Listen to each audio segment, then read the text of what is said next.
True Islam app کو پلے store سے ضرور ڈاؤن لوڈ کیجیے اور شیئر کیجیے۔ قابل احترام بزرگوں اور دوستوں، السلام علیکم ورحمۃ اللہ وبرکاتہ۔ اعلیٰ حضرت فاؤنڈیشن کی طرف سے عقائد کی پہچان کے سلسلے میں یہ 7ویں آڈیو حاضر ہے۔ اولاً تو آپ تمامی حضرات سے گزارش ہے کہ اگر 1 نمبر سے لے کر 6 نمبر تک کی آڈیو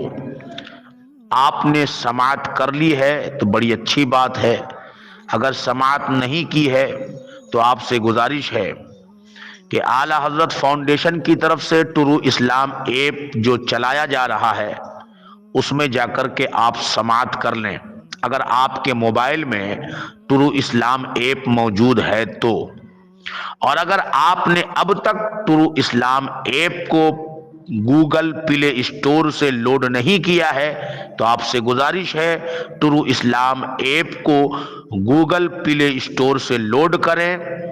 قرآن پڑھیں، ترجمہ پڑھیں، حدیث پڑھیں، حدیث کا ترجمہ پڑھیں۔ الحمدللہ اعلیٰ حضرت فاؤنڈیشن کی طرف سے اس ایپ پر بہت اچھا کام کیا جا رہا ہے۔ آپ کے علم میں اضافہ کے لیے، آپ کے اعمال اور عقائد میں مضبوطی لانے کے لیے یہ کام کیا جا رہا ہے۔ آپ تمامی حضرات اپنے دوست و احباب سے بھی کہیں کہ اعلیٰ حضرت فاؤنڈیشن کی طرف سے جو ٹرو اسلام ایپ چلایا جا رہا ہے ان کو لوڈ کر کے اپنے موبائل میں ضرور رکھیں، اور جب جب وقت ملے تھوڑا سا وقت نکال کر اس ایپ سے قرآن و حدیث اور اس کے ترجمے کو پڑھا کریں۔ بہرحال اب تک کی گفتگو میں ہم نے ضروریات دین کے عقائد، ان کی تعریف، ان کے منکر کا حکم، پھر ضروریات اہل سنت و جماعت کے عقائد،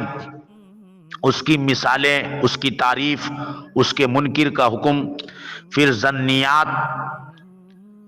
جو عقائد ظنیات سے متعلق ہے، پھر اس کی 2 قسم، ظنیات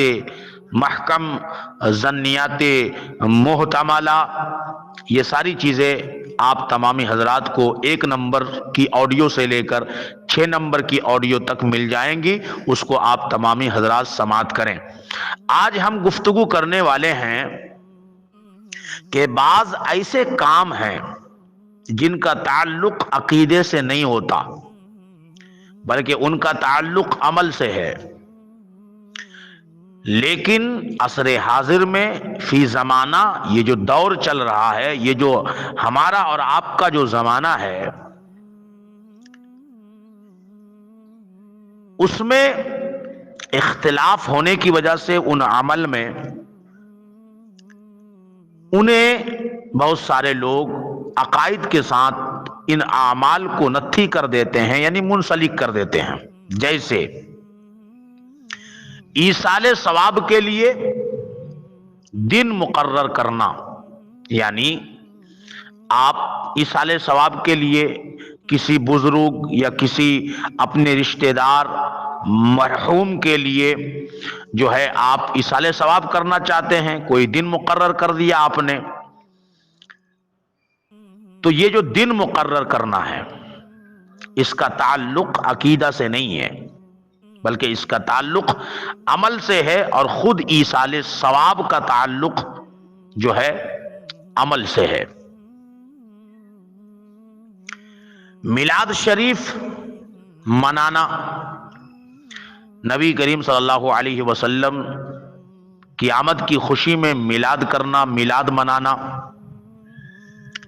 کھڑے ہو کر نبی کریم صلی اللہ علیہ وسلم پر صلاۃ و سلام پڑھنا، تو کھڑے ہو کر صلاۃ و سلام پڑھنا، تو کھڑے ہو کر کے جو صلاۃ و سلام پڑھنے کا طریقہ ہے، اور ایصال ثواب کے لیے دن مقرر کرنے کا جو طریقہ ہے، اور میلاد منانے کا جو آج کا طریقہ ہے، نبی کریم صلی اللہ علیہ وسلم کے نام مبارک یعنی محمد سننے کے بعد صلی اللہ تعالی علیہ وسلم پڑھنا، اور اپنے